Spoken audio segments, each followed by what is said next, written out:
If you're scrolling right now, stop for just a second, because what you're about to hear isn't just another war story. It's a tale that will make you grip your seat and realize why courage doesn't wear rank, and why sometimes one voice screaming, "Screw the orders," can change the fate of hundreds. Before we dive in, smash that subscribe button, because stories like this, real or inspired by reality, deserve to be remembered, shared, and heard by every American and every Brit who knows the price of freedom.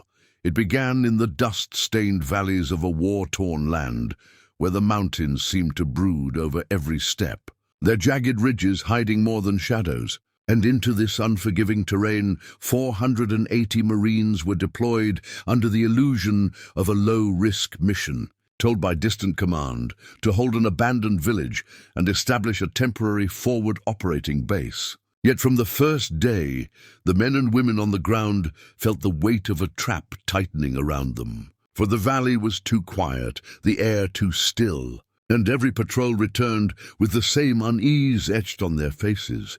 But the officers, guided by sanitized intelligence reports and the arrogance of routine, dismissed their concerns, insisting that insurgent forces had scattered weeks earlier and that the deployment was nothing more than a precautionary holding action until reinforcements rotated in. Among these Marines, often overlooked in briefings and ignored at planning tables, was Sergeant Harper Cross, a sniper whose skill was unquestioned, yet whose voice carried little weight in the rigid hierarchy. And though her file brimmed with commendations and her training scores eclipsed most of her peers, she remained to her superiors just another rifle in the line. Though she had joined not for recognition, but because she had grown up staring at her father's folded flag and swore never to let another life be wasted on senseless orders. And so it was she who noticed the patterns, the small signals in the night, the way the ridges seemed to blink with light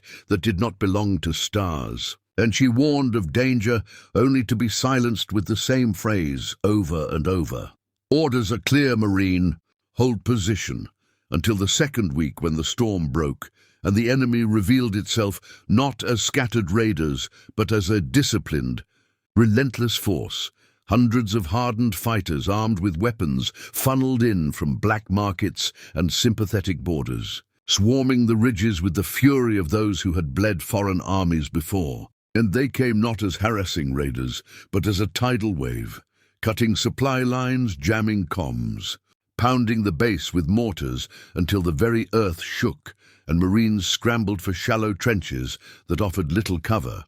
The night alive with fire and steel, men shouting, roofs collapsing, medics dragging bleeding bodies through dust thick as smoke. And by morning, the scale of betrayal became clear. For 480 Marines were not reinforced, not extracted, not supported, but abandoned, left encircled in that cursed valley with only a single directive crackling over half-dead radios.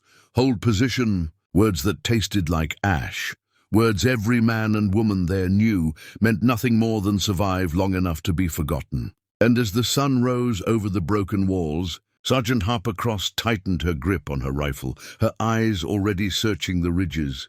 Knowing that instinct had been right all along, and that orders would not save them, only defiance would. By the third day of the siege, rations were nearly gone, ammunition was precious, and hope was thinner than the smoke rising from burned-out huts. And though officers barked the same tired command, "Hold position," the Marines knew they had been abandoned to die. But Harper Cross refused to accept that fate. From her perch, she read the enemy like a book, counting mortar rhythms, spotting sniper nests, predicting their pushes with uncanny instinct. Yet every time she reported her findings, she was dismissed as overstepping her role. Until the night, the southern barricade collapsed and chaos flooded in. Knives and fists clashing in the alleys, Marines dragging brothers through blood and dust. And Harper moved through it all with lethal precision, every pull of her trigger buying another heartbeat for someone else. And when dawn revealed 40 dead and no relief in sight, she sat alone under the pale moon, cleaning her rifle, and finally whispered the words that would change everything: "Screw the orders." From that moment she fought on her own terms, slipping beyond the perimeter against command, climbing into the ridges, and from the shadows she became death itself, striking leaders, mortar crews, and radio men with single shots that threw the enemy into confusion.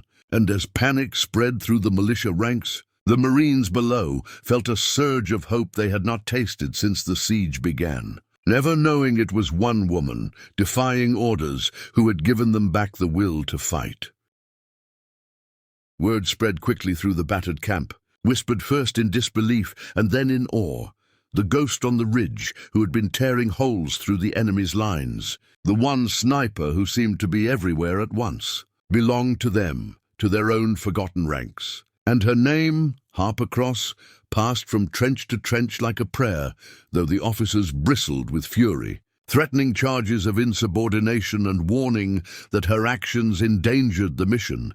But the enlisted knew the truth, that without her shots, without her defiance, the camp would already be a mass grave. Harper ignored both the threats and the reverence, her eyes fixed on the ridges where the enemy gathered thicker every night. And soon she became more than just a sniper. She became the eyes, the ears, the unspoken strategist guiding desperate men through the slaughter, mapping their attacks in her head and striking at the weak points with surgical precision.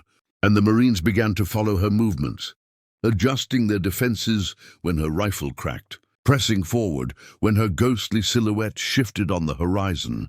And though she never shouted a command, she led more effectively than any officer had since the siege began. But war is never content with stalemate, and on the seventh day the enemy launched their most savage assault yet, flooding the valley with wave after wave of fighters, thousands strong, mortars screaming, machine guns raking the dirt, and the Marines, low on ammunition and fighting exhaustion, held on by sheer will, some swinging bayonets, others fists, while medics patched wounds in the open, blood mixing with the dust.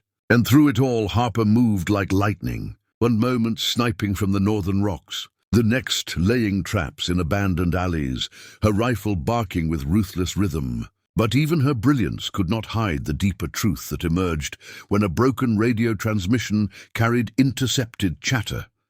Headquarters had known about the overwhelming force waiting in the valley, had sent the 480 Marines there not by mistake but as bait, pawns to lure the militia into committing their numbers, a move in a larger game played miles away by men who would never bleed in that dust. And fury like wildfire consumed the survivors. Yet Harper took that rage and sharpened it into resolve, whispering to those around her that if they were pawns, then they would shatter the board itself. That night, with a hand-picked team of volunteers, she slipped beyond the perimeter, crawling through shadows, cutting enemy throats in silence, and infiltrated the caves where the militia's command post thrummed with activity, stolen maps and captured codes guiding her steps. And what should have been suicide became legend as her team planted charges, picked off leaders with clean shots, and tore the enemy's backbone out in a single night. Explosions echoing like thunder across the ridges as fire lit the mountains. And by dawn the siege was broken, the militia scattering in confusion, leaderless and blind, while the Marines, bloodied but unbroken, realized they had not only survived but triumphed. Not because of orders, not because of command, but because one woman had dared to spit in the face of protocol and carve victory from certain annihilation. When reinforcements finally thundered into the valley with helicopters and armored convoys, what they found was not a defeated unit, but a scarred, exhausted, bloodied battalion still standing on its feet, alive only because one sniper had refused to obey. And though Harper Cross was hauled before tribunals with accusations of insubordination hanging over her head, hundreds of Marines stood behind her, testifying that without her, none of them would be there to speak at all. In the end, the official record was buried, the verdict never released, but the legend lived on, carried from barracks to bars to living rooms across America and the UK. A story told in hushed tones of the woman who had saved 480 Marines by spitting out the words, "Screw the orders." and proving that sometimes the chain of command is not forged to protect, but to break. And though Harper herself vanished quietly into anonymity, her defiance echoed louder than any medal, etched forever in the hearts of those who walked out of that valley alive.